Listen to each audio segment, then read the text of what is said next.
and it's like, whoa, and it blows your mind. It's all the shading and stuff. It's really well shaded. Everything looks so rounded. And you're really going to think that it's a game that's a generation ahead of its time. Yeah. It's brilliant.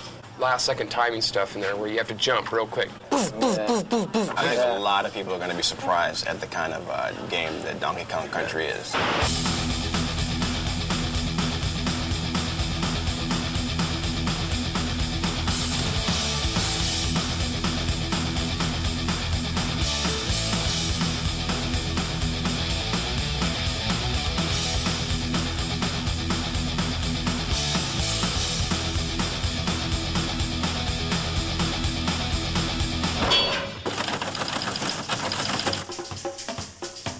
Here we are today on our way to Redmond, Washington to take an exclusive insider's look at Nintendo's new revolutionary yet unreleased game, Donkey Kong Country. Where do they get a load of us? Guys, we finally made it. Nintendo of America, the fortress. Let's find out what Donkey Kong Country is all about. Let's go inside. Let's do it. Hey, it's Ken Lobb, development manager. Hey man, how's it going? Donkey Kong Country, how you doing? Ken, what is the deal with this here? Yeah, we get a lot of letters and they like to put pretty pictures on the front of the envelopes, so we'll like stick it on the wall, you know? So, Ken... You want a banana? No thanks. Ken, I want in on this Donkey Kong Country thing. I want on the inside. I don't know. Ken, me and you, pal, we go back a long way? Come on. What do you think? Old time's sake? Okay, I'll take you to the treehouse. The treehouse? God, I hope there's no climbing involved. Here it is. What's the password?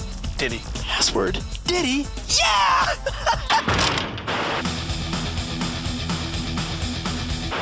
You know, after about 1,000 ditties, we finally get into the treehouse. We're gonna say hello to Tony Harmon. He is the product development manager here at Nintendo. Tony, how you doing? Pretty good. Welcome to the treehouse. Thank you very much. And I want to know, the story behind the game.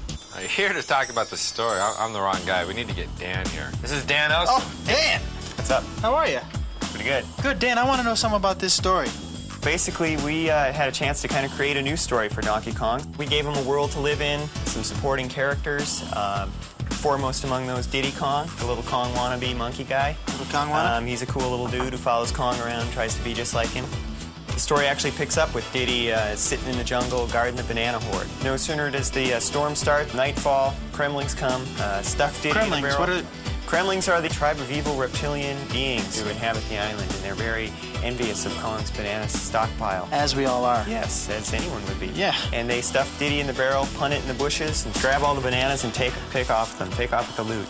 Donkey wakes up and... Next day, Kong wakes up, where's my bananas? He goes out to find him.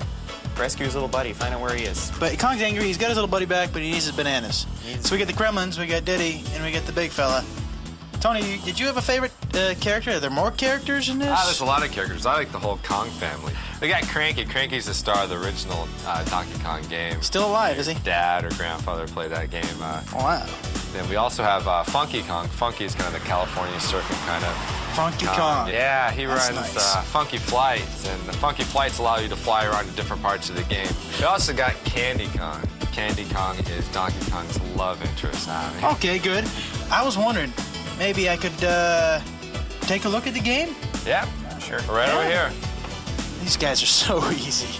Yeah. This is Armand, and this is Rich. Hey, how you doing? Oh, hey. These guys test Donkey Kong Country for a living. We have hundreds of areas in Donkey Kong Country, and these guys have to play each area probably 100, 200 times each, weeding out all the bugs. This is a prototype board. There's 8 chips on this, 4 meg each, which makes it a 32 meg game, the biggest game ever. This 32 megs allows us to do a variety of action and a variety of backgrounds. We have snow levels, jungle levels, The pyramid type level. pyramid levels, The cave scaffolding level. The forest levels. The industrial level. And underground, factories, all kinds of A lot of different bizarre levels in places that you wouldn't expect to find on an island. Yeah, it does. We've got a bunch of guys that call it goodies. These guys help you out. We got Ramby, who's a rhinoceros who bashes through some walls, helps you find some hidden areas. We got Winky the frog. He's bad. He can jump on top of Can't forget electric. Espresso either. Yeah, we got Espresso. That's an ostrich, a flying ostrich with these little bitty wings and goes flapping along the top of the screen.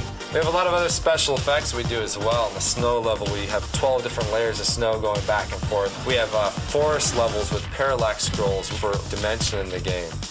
how did this project get started? Visited my friends at Rare. Rare's been working with Nintendo for a number of years, and Tim Stamper, the head creative person there, was telling me about an idea he had to make a game out of fully rendered characters. Tim, I was just curious as to how you made them look so real. Because we're based in Twycross, we have a zoo about 2 miles away. Ah, you went to the zoo. The zoo, yeah, and had a good look at the gorillas and the monkeys, and with video cameras, it was pretty funny. Hey, big fella. Hey, there's Diddy. Diddy and Donkey. Oh, get out of the way, Diddy. How's it feel to be the prototype, fellas? Using advanced computers to produce a three-dimensional model that we can display on a computer screen. So, what do we got to eat here? Well, today we got the cream of banana soup, the banana and peanut butter sandwich. Hey, well, your name is George, George Zachary from Silicon Graphics. I was wondering if you could help me out a little bit in explaining the game. Sure, it's a really cool game. It was created on this thing called the Challenge, which is this really advanced supercomputer. Basically, picture 20 supercomputers in a box. Now, with all this technology, am I going to have to buy an adapter for my home Nintendo? Not at all. In fact, when the game was created on the Challenge, it was basically specially output to the Super Nintendo game system. So it basically comes in a cartridge, you stick it in the system, and you play. How do we make the roundness, the 3D? Actually, it was created on the Challenge, first in a wireframe. Actually, then you grow shade them, or you can Phong shade them, and then you actually texture map them. And you can even trilinearly bitmap interpolate. That sounds a little dangerous. Let me ask you this. I heard downstairs something about ACM Yeah, that's technology. advanced computer modeling. Basically, what you can do with it is it lets you create fully realistic, fully rendered 3D graphics, so the person has a sense of really being there.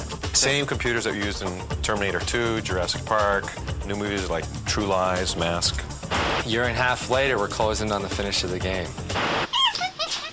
All right, here we are. We're about to talk to two guys who play this game 24 hours a day, 7 days a week.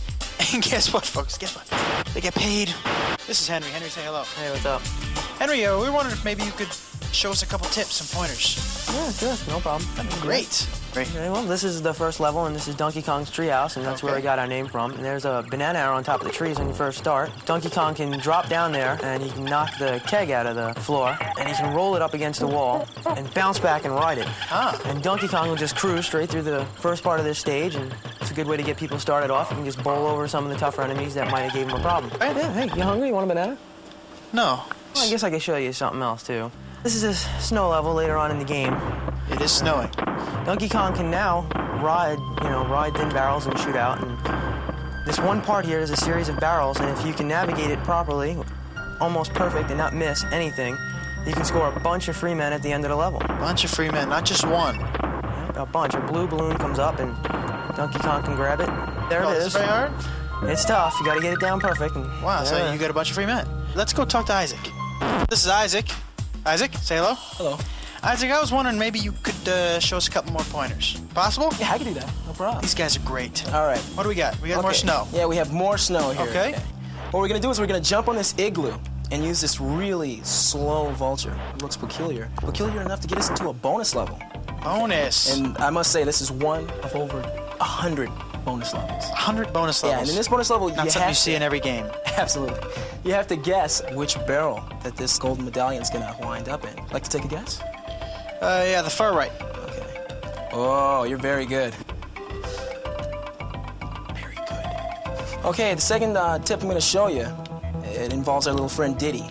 Diddy. Yeah, Diddy's the cool guy. You walk over to this little thing here, you jump on top of it even. You're gonna grab that rope, let the rope take you over, jump right on top of that little stump in the ground, pick up the TNT, walk over to this oil can, blow it up, fall right into another bonus level. Now what you wanna do in this bonus level is jump out of this canister here, out of this little can, and grab the balloon. So we have some pointers now. Good thing you came with us, because you learned some things today that, boy, you're not gonna learn just anywhere else. You thought it was gonna be a waste of your time, didn't you? Fried green bananas, bananas au gratin. Video game music should draw you into the game. In Donkey Kong Country, we had graphics that were way beyond anything else that's ever been done. We were also hoping to get some music better than anything that's ever been done. This music, for example, is very upbeat, fits with the jungle. It's an early level. The level's not very hard. The music is kind of nice. Okay, now here we have the music that goes with the water level. Now in this level, you've just finished a really, really hard level in the game. We use this music and this fairly easy level as kind of a reward. because the music is so good, we're putting this music on a CD. You know, something that's big in Japan for many, many years is game music on CD. Hasn't been a big hit in America because maybe the music hasn't been quite up to what you hear on the radio is every daytime. You're kind of losing it, dude. We got massive Smurfs attacking him on the scaffold level. What are the big blue buff? Well, the reason why I like them is because, for one, they're big, they're blue, and they're buff. Well, and then when you hit them, and they kind of bounce. The morphing rocks. The Those morphing guys are rocks, so cool, man. You touch these barrels and the lights turn on and off. And these rock guys are just kind of rolled up. And you hit this light, they unroll and they start walking towards you. It's so cool. And it's really And you got to switch them on and off. Sounds a little scary. Yeah, On Guard's the fisher ride, and he just kind of pokes you with his swordfish front. And Pokes the bad guys. yeah, yeah. Do you guys get to ride? Do we get to ride minecart? Actually, Oh, yeah. the minecart was a favorite stage. That's your favorite stage? Yeah, it's a pretty cool stage. You're mining? What are we doing? You're on the tracks, a lot of them are broken, so you gotta avoid, a lot of the broken tracks so you don't fall into the caverns.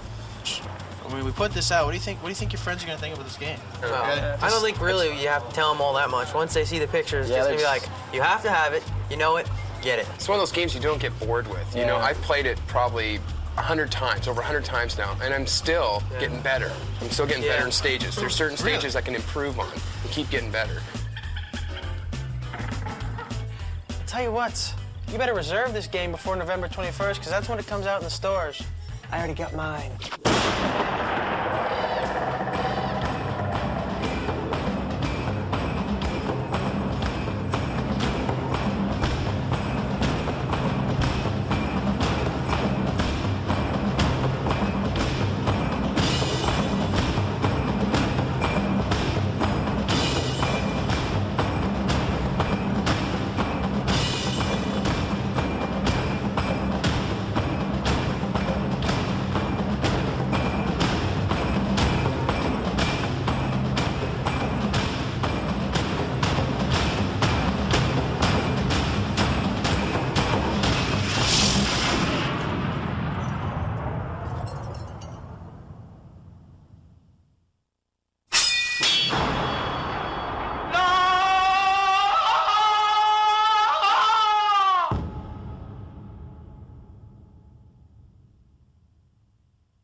Let's see what's in here.